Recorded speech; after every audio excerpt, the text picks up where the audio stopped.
Hello viewers, আসসালামু আলাইকুম। বাংলাদেশ সুমন ব্লগারের পক্ষ থেকে আপনাদের সবাইকে স্বাগত জানাচ্ছি। আশা করছি আপনারা সবাই ভালো আছেন। আমিও আলহামদুলিল্লাহ ভালো আছি। আজকে হচ্ছে শুক্রবার। আমি দুপুরের খাবার মেনুটা এখন বসিয়ে দিচ্ছি। আজকে আমি দুপুরে রান্না করব বিফ রেজালা। আমি কিভাবে বিফ রেজালাটা রান্না করি বিয়ে বাড়ির স্টাইলে, সেটা আজকে আপনাদের সাথে শেয়ার করব। আশা করছি আপনাদের কাছে ভালো লাগবে। আমার রেসিপিটা ফলো করে যদি আপনারা বাসায় তৈরি করেন, একদম পারফেক্ট আপনারা বিয়ে বাড়ির স্বাদটাই ঘরের মধ্যে পাবেন। আমি এখানে দিয়ে দিয়েছি হাফ কাপ পরিমাণ তেল, হাফ কাপ পরিমাণ ঘি। আমি এখানে দুটোই ইউজ করেছি, আপনারা চাইলে যে কোনো একটা ইউজ করতে পারেন, কোনো সমস্যা নেই। এখানে আমি দিয়ে দিয়েছি কিছু গরম মশলা, দারচিনি, লং, এলাচি, গোলমরিচ, তেজপাতা। এখন আমি হালকা একটু ভেজে নেব। এটা আমার ভাজা শেষ। এখন আমি দিয়ে দিব 1 কাপ পরিমাণ পেঁয়াজ কুচি। পেঁয়াজটাকে আমি হালকা একটু ভেজে নিব, জাস্ট 1 থেকে 1.5 মিনিটের মতো। ব্রাউন কালার করব না, জাস্ট একটু নরম হয়ে আসা পর্যন্ত একটু ভেজে নিব। পেঁয়াজটা হালকা একটু নরম হয়ে এসেছে। এখন আমি দিয়ে দিব হাফ কাপ পরিমাণ পেঁয়াজ বাটা, দিয়ে দিব 1.5 টেবিল চা চামচ পরিমাণ রসুন বাটা। এটা হচ্ছে আদা বাটা 1.5 টেবিল চা চামচ পরিমাণ। এখন দিয়ে দিচ্ছি 1.5 টেবিল চা চামচ পরিমাণ রসুন বাটা। এখন আমি এটাকে আবারও একটু ভেজে নিব, যাতে করে মশলার কোনো কাঁচা ফ্লেভার না থাকে।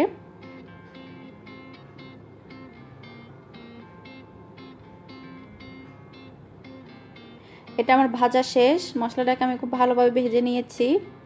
এখন আমি দিয়ে দিচ্ছি হাফ টেবিল চা চামচ পরিমাণ হলুদের গুঁড়া, হাফ টেবিল চা চামচ পরিমাণ ধনে গুঁড়া, হাফ টেবিল চা চামচ পরিমাণ মরিচের গুঁড়া, হাফ টেবিল চা চামচ পরিমাণ জিরে গুঁড়া, হাফ টেবিল চা চামচ পরিমাণ গরম মশলা গুঁড়া, স্বাদ মতো লবণ। এখন আমি এটাকে খুব ভালোভাবে মিশিয়ে নিব।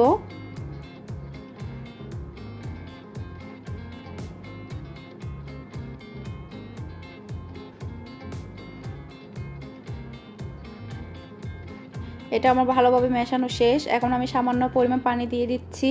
এখন আমি মশলাটাকে খুব ভালোভাবে কষিয়ে নিব।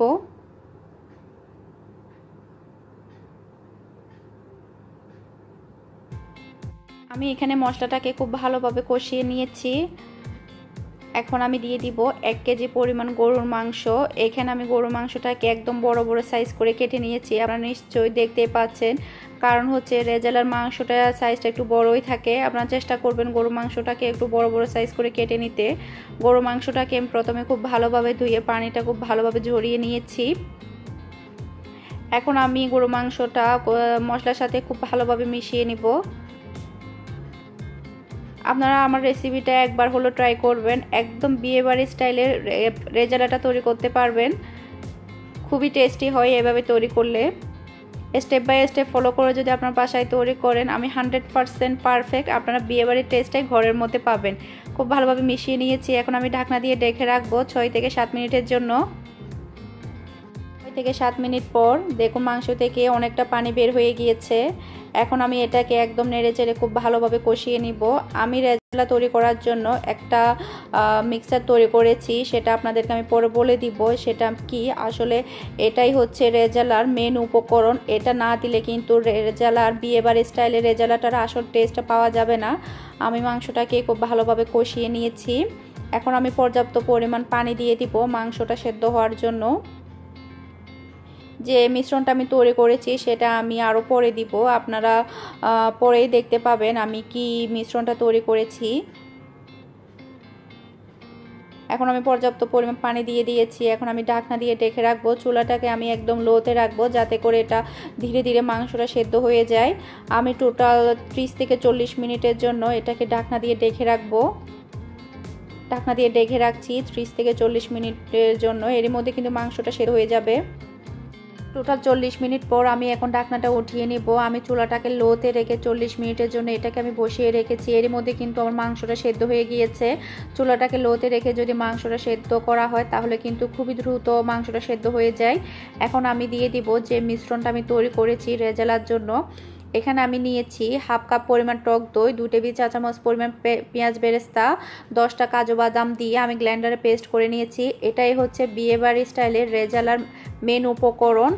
এটা না দিলে কিন্তু বিয়েবাড়ির ফ্লেভারটা আপনারা পাবেন না, বিয়েবাড়ির টেস্টটা আপনারা পাবেন না। এটা অবশ্যই দিতে হবে, এটা বাদ দেওয়া যাবে না।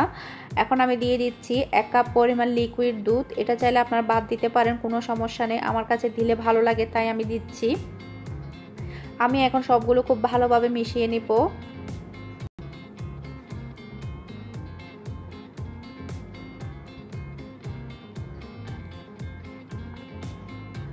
খুব ভালোভাবে মিশিয়ে নেওয়ার পরে এখন আমি এটাকে আবারও চুলাটাকে লোতে রেখে 15 মিনিটের জন্য ঢাকনা দিয়ে ঢেকে রাখবো।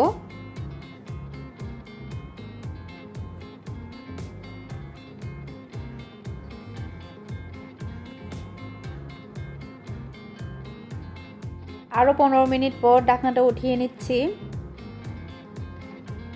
এই যে আমার হয়ে গেল বিয়েবাড়ি স্টাইলের রেজালা। আপনার বাসায় অবশ্যই ট্রাই করবেন, এটা কিন্তু খেতে অসম্ভব ভালো লাগে। আমার রেসিপিটা যদি ফলো করে আপনার বাসায় তৈরি করেন, বিয়েবাড়ির টেস্টটাই আপনারা ঘরের মধ্যে পাবেন, মনেই হবে না যে আপনারা এটা ঘরের মধ্যে তৈরি করেছেন। এখন আমি ফ্লেভারের জন্য কয়েকটা গোটা কাঁচামরিচ দিয়ে দিলাম। কাঁচামরিচটা দেওয়ার কারণে খুবই সুন্দর একটা ফ্লেভার আসবে।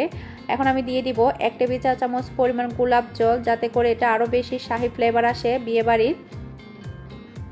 খুব ভালোভাবে মিশিয়ে নিচ্ছি।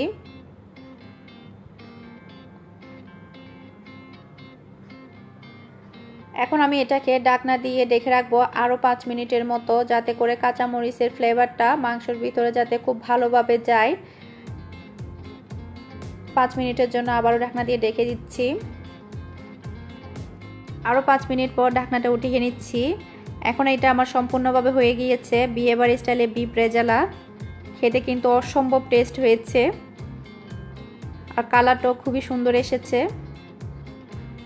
এখন আমি দুপুরের জন্য পোলাও তৈরি করব। আমি আজকে হচ্ছে পোলাও চাটা বাসমতি চাল দিয়ে তৈরি করব। বাসমতি চালটাকে আমি প্রথমে ধুয়ে খুব ভালোভাবে 20 মিনিটের জন্য পানির মধ্যে ভিজিয়ে রেখেছি। এরপর হচ্ছে পানিটা খুব ভালোভাবে ঝরিয়ে নিয়েছি। এখানে হচ্ছে আমি পেঁয়াজ, তারপরে হচ্ছে গরম মশলা দিয়ে একটু তেলের মধ্যে ব্রাউন কালার করে পেঁয়াজটাকে ভেজে নিব। এখানে আমার পেঁয়াজটা ব্রাউন কালার হয়ে এসেছে। এখন আমি ধুয়ে রাখা চালগুলো দিয়ে দিব। এরপরও হচ্ছে আমি এটাকে একটু ভালোভাবে ভেজে নিব। চালটাকে একটু ভালোভাবে ভেজে নেওয়ার কারণে কিন্তু এটা খুব ঝরঝরে থাকবে। আমি কিন্তু পোলাও রান্না করার সময় কোনো সময় আদা রসুন ইউজ করি না। আপনারা যদি আদা রসুন দিতে চান তাহলে আপনারা দিতে পারেন। আমার কাছে আদা রসুন দিলে ভালো লাগে না, তাই আমি দিচ্ছি না। এখন আমি এটাকে খুব ভালোভাবে ভেজে নিব। চালটাকে আমি খুব ভালোভাবে ভেজে নিয়েছি। এখন আমি দিয়ে দিব পানি। এখানে আমি টোটাল 3 কাপ পরিমাণ পোলাও চাল নিয়েছি। এখন আমি দিয়ে দিব 5 কাপ পরিমাণ পানি। এরপর হচ্ছে দিয়ে দিব 1 কাপ পরিমাণ দুধ। আপনারা যদি দুধটা না দিতে চান সেক্ষেত্রে আপনারা 6 কাপ পর্যন্ত পানি দিবেন, কারণ যতটুকু চাল তার ডাবল পানি দিতে হয়। আমার কাছে দুধটা দিলে ভালো লাগে তাই আমি 1 কাপ পরিমাণ দুধ দিব। আপনারা যদি দিতে চান তাহলে দিতে পারেন, টেস্টটা অনেক ভালো আসবে। এখন আমি 5 কাপ পরিমাণ পানি দিয়ে দিব। এরপর হচ্ছে 1 কাপ পরিমাণ দুধ দিয়ে দিব। এই যে আমি এখানে 5 কাপ পরিমাণ পানি দিয়ে দিয়েছি। এখন আমি দিয়ে দিব 1 কাপ পরিমাণ দুধ।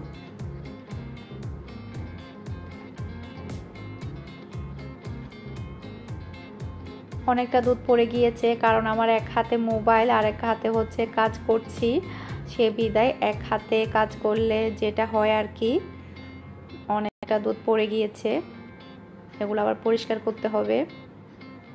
দিয়ে দিচ্ছি 1 কাপ পরিমাণ দুধ। আমি এখানে টোটাল 5 কাপ পরিমাণ পানি দিয়েছি, 1 কাপ পরিমাণ দুধ দিয়েছি, কয়েকটা কাঁচামরিচ দিয়ে দিচ্ছি ফ্লেভারের জন্য। এখন আমি এটাকে খুব ভালোভাবে মিশিয়ে কয়েক মিনিটের জন্য ঢাকনা দিয়ে ঢেকে রাখবো, যাতে করে পানিটা একটু টেনে আসে। স্বাদ মতো লবণ দিয়ে দিচ্ছি। পোলাও চালটা হয়ে গেলে এরপর হচ্ছে আমরা দুপুরের খাবারটা খেয়ে নিব। এরপর হচ্ছে বিকেলে আমরা একটু ঘুরতে বের হব।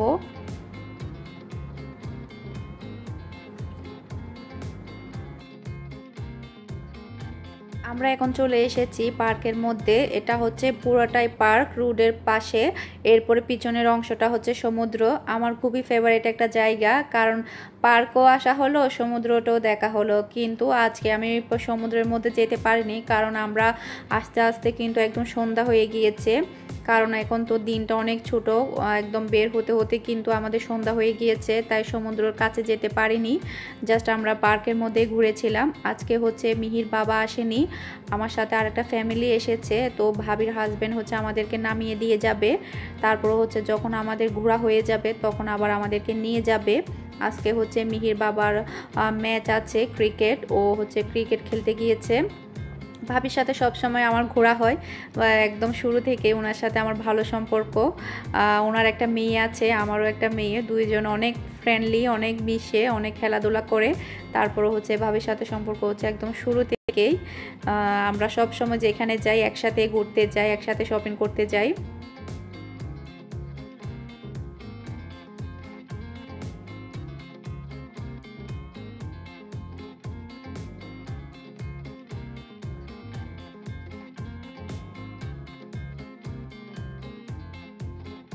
এই যে আমরা চলে এসেছি, এখন হচ্ছে আমরা হাঁটছি পার্কের মধ্যে। একদম সন্ধ্যা হয়ে গিয়েছে, অন্ধকার হয়ে গিয়েছে। এই পার্কটা আমার কাছে খুবই ভালো লাগে, এই জন্য এই পার্কটার মধ্যে কিন্তু খুব বেশি লাইট থাকে না, অল্প লাইট থাকে। পরিবেশটা খুবই ভালো লাগে আমার কাছে। এখন হচ্ছে আমরা হচ্ছে মাটন শিক কাবাব নিব। এই শিক কাবাবটা আমার কাছে খুবই ভালো লাগে, কারণ হচ্ছে এই শিক কাবাবের মধ্যে কিন্তু একটা টক মিশায় ওরা। এটা তৈরি করার পরে এই টকটাই হচ্ছে আমার কাছে বেশি ভালো লাগে, খুবই টেস্টি হয়। আমি যখনই বের হই এটা তো খাবোই খাবো। এখন হচ্ছে মিহি দোলনায় চড়ছে, মিহি চড়া শেষ হলে এরপরও হচ্ছে জুহি চড়বে। ভাবির মেয়ের নাম হচ্ছে জুহি, ভাবির একটাই মেয়ে, আমারও একটাই মেয়ে, ও হচ্ছে ক্লাস 2তে পড়ে।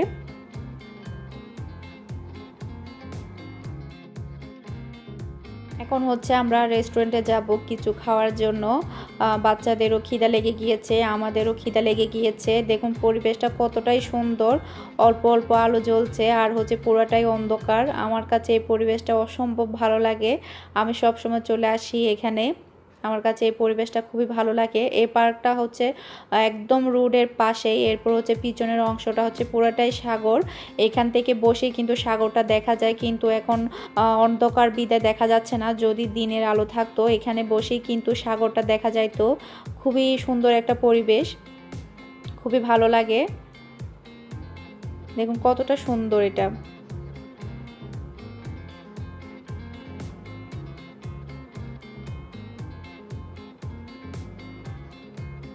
জুহি আর মিহি দুষ্টামি করছে, দৌড়াদৌড়ি করছে।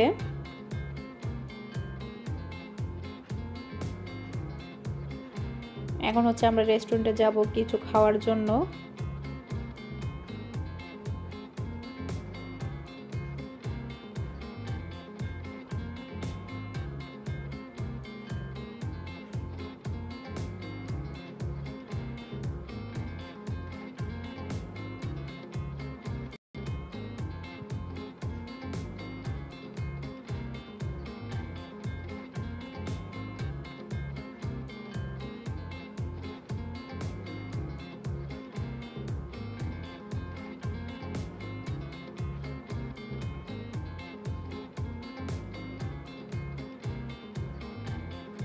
আমরা হচ্ছে পিৎজা অর্ডার করেছি, পিৎজা খাবো। আমরা এখন পিৎজার জন্য ওয়েট করছি আর বাচ্চারা দুষ্টামি করছে।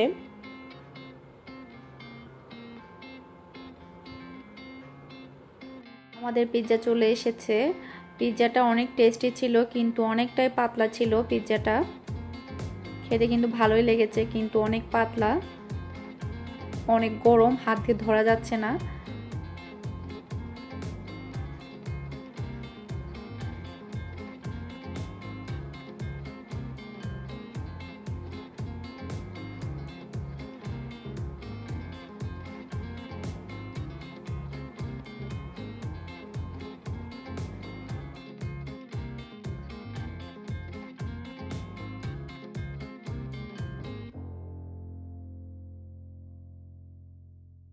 যারা বলছে ওরা চিকেন শর্মা খাবে, তাই আবার চিকেন শর্মা অর্ডার করেছি পিৎজাটা খাওয়ার পরে।